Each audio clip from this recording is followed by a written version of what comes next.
How to make organic compost at home.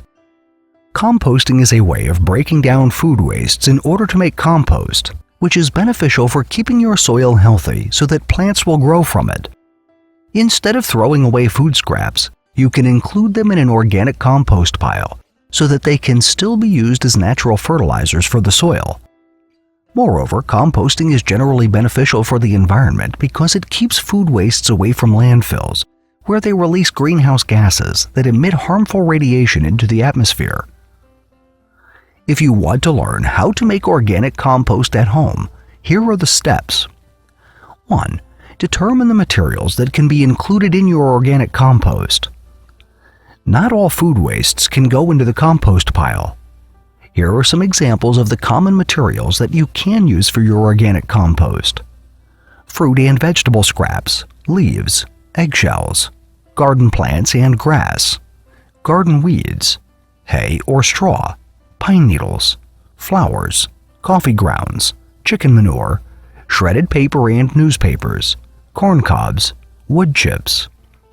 On the other hand, avoid including the following since they can attract pests and can spread easily in the compost, rendering it useless: meat, bones, fish scraps, perennial weeds, diseased plants, pet manures, fruit peels. 2.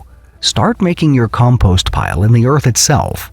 There is no need to put it in some sort of container, although a compost bin by the garden can be very helpful while you are still gathering materials. Once you have all the materials you need, dig a shallow hole and set the compost pile in the earth to let worms and other beneficial microorganisms go to work on it. 3. If you have twigs and straw in your compost pile, you should put them in the compost pit first, making sure that they are buried a few inches deep into the earth. These twigs will help in ventilating and draining the compost pile. 4. When adding compost materials, make sure that you do it in layers and that you alternate the dry and moist materials. The dry ones are leaves, sawdust pellets, and straw. The moist materials are seaweed, tea bags, and food scraps. 5. After adding the dry and moist materials in layers, you can then add the manure and the grass and other plants. These ingredients emit nitrogen into the soil, speeding up the process of decomposition in the compost pile.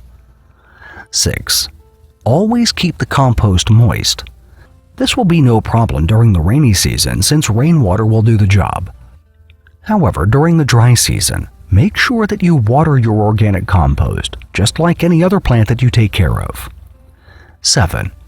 You can help retain moisture in the compost pit by covering it with anything such as wood, carpet scraps, or even plastic sheets. This can also serve as protection from too much rainwater during the wet season. Keep the covering moist, but not soaked. 8. To aerate the compost pile, make sure that you turn the pile every few weeks using a shovel or pitchfork. Composting is largely aided by oxygen, and turning the pile every now and then can help add oxygen and speed up the composting process. You may also choose to add new materials later on. Don't worry about layering the materials, since you can simply mix them together with the rest of the pile. Learning how to make organic compost at home is very easy because you can use a wide variety of materials in order to complete your organic compost. You no longer need to buy a rotating compost tumbler just to make organic compost. You'll be able to save money and at the same time, help your environment by making homemade organic compost.